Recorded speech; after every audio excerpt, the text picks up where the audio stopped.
Hello transfer friends and welcome back to the Football Transfer Show, the show that brings you the latest done deals, transfer news and rumors straight to your screen. The transfer window officially opened on 15th of June and we've already seen absolutely madness. The English transfer record has been smashed, with Manchester City paying a guaranteed £116 million plus add-ons for Elliot Anderson from Nottingham Forest. We've also got important news as Julian Alvarez has officially requested to leave Atletico Madrid, and there are some crazy rumors circulating about a possible swap deal involving him, Julian Alvarez, and Victor Gyökeres, plus 50 million from Arsenal. But today we are turning our attention to a club that's been extremely busy in the market, Tottenham Hotspur. After another frustrating season, Spurs have appointed Roberto De Zerbi as their new manager and are wasting no time this transfer summer. So stay tuned, smash that like button if you love the transfer chaos, and let's dig in.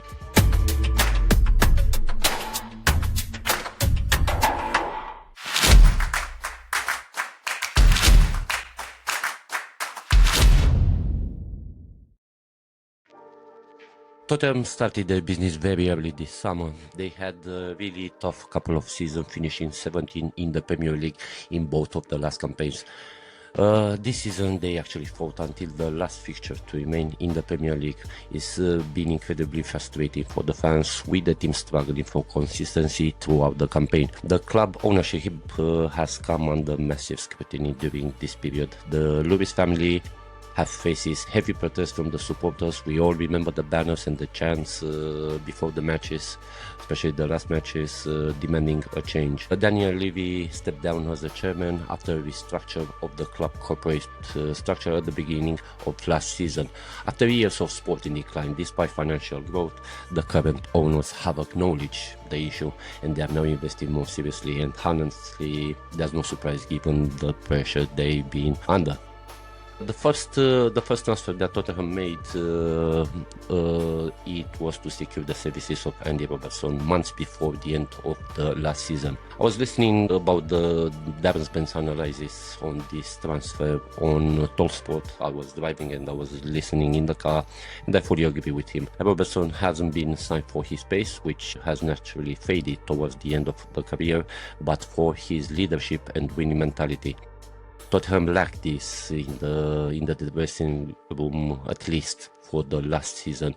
A very good addition from my point of view. The second early arrival before the official transfer window even opened on 15th of June is Marcus Senesi. The 29 years old Argentinian centre-back joined on a free transfer at the end of his Bournemouth contract. He has been integral for the Cherries, starting 37 matches with an average of 89 minutes per game, earning 5 Premier League Team of the Week selection, contributing with 5 assists, posting a strong SofaScore rating of 7.25.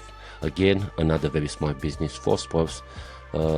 Defense that badly needed reinforcement, and let's not forget he came for free at the end of his contract. Another key addition to the backline, clearly a priority for the Zerbi, is Jean-Paul Van Hecke from Brighton. The transfer was completed while he was away with the Netherlands team at the World Cup, and he even sent a warm video message to the Spurs fans from the Dutch training base, which I think at that moment was in Kansas. Tottenham paid around 52 million for the Dutchman. Van Hecke, again, another outstanding player for Brighton this time, starting 36 matches, averaging 89 minutes, scoring 3 goals, making the Team of the Week 5 times and earning a 7.24 SOFA rating. A few days ago, Tottenham also announced a new addition for securing the services of the experienced goalkeeper Martin Dubravka. The 37-year-old Slovakian joined from Burnley after playing 35 matches last season. He's been brought to add value in depth in a department where Kinski and Vicario showed inconsistency last season. That means one of them will leave. It will be Kinski, it will be Vicario. Strong rumors that Vicario, it is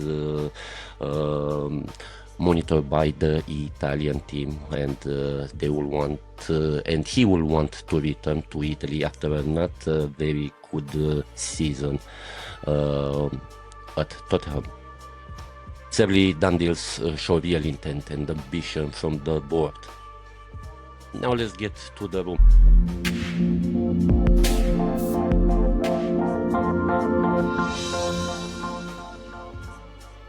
On the rumours from Tottenham are strongly reported close to signing Sandro Tonali from Newcastle with an asking price between 75 to 85 million. Again, on TalkSport, Simon Jordan was speaking that this may be just a rumor that was started by his agent in order to engage all the other team interested in bid one. It's a surprise move, giving his links to the clubs like Manchester City and Arsenal. Tonali joined Newcastle from AC Milan in 2023 for only 55 million. Let's not forget he missed 10 months due to a betting scandal, but he returned strongly in 31 of 35 appearances that he had under the Newcastle t-shirt. He scored 3 goals and provided 7 assists in all competition, an average of 73 minutes per match and 6.5 score rating. So I think lending him would be a huge statement of intent to back the ZB properly. This is because Sandro Tonali, it is a player that is monitored by a lot of very good teams. Another target that been very close to is Savinho from Manchester City. The Brazilian struggled for minutes at the Etihad after joining from Girona in 2024 for just 22 million. Remember, guys, that deal sparked major evaluation scandal talk at that time from media and creators like Football Trends and Mark Goldbridge. Everything they highlighted came true, with Girona selling their stars and eventually getting relegated.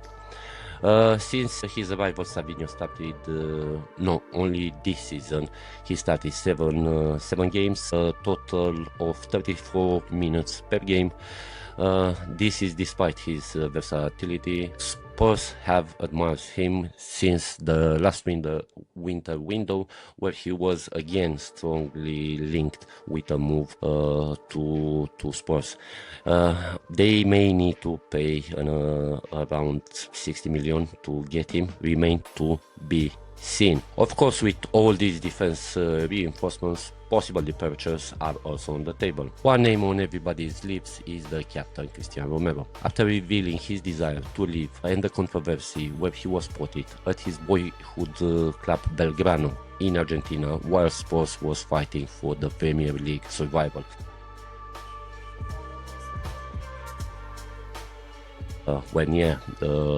Tottenham was trying to survive in Premier League.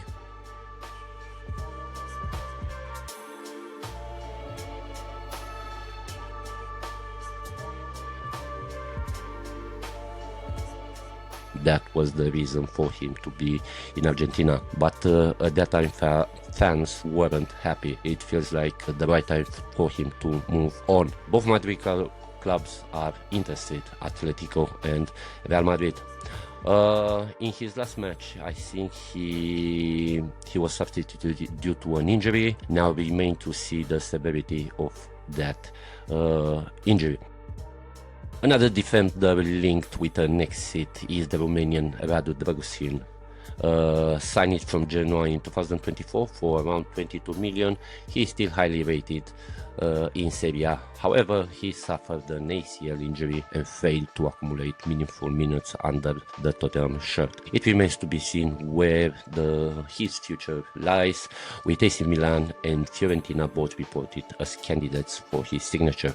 Right, another rumor that a few days ago Fabrizio Romano launched it in his interview. It was that Lucas Bergvall is looking for option out from Tottenham because he sees that De Zerbi is trying to reinforce his midfield and obviously he will drop the pecking order. So now remains to be seen only if he will want to leave. Let's not forget, when he was transferred by Tottenham, he had strong links with Barcelona at that time. Tottenham are finally acting early and decisively in the transfer market, bringing in the quality and the experienced players across the defense while chasing big money targets like Sandro Tonali and Savinho. After 2 nightmare seasons and all the off-field drama, could they be the big surprise package next season under Roberto De Zerbi? Transfer fans, what do you think? Are these smart moves or just more window dressing? Would you sell Romero? Obviously the captain. Should they go all in for Savinho? Drop your thoughts in the comments, smash that like button, and if you love transfer chaos, stay tuned for more updates across the Premier League. We'll catch you in the next one. Cheers.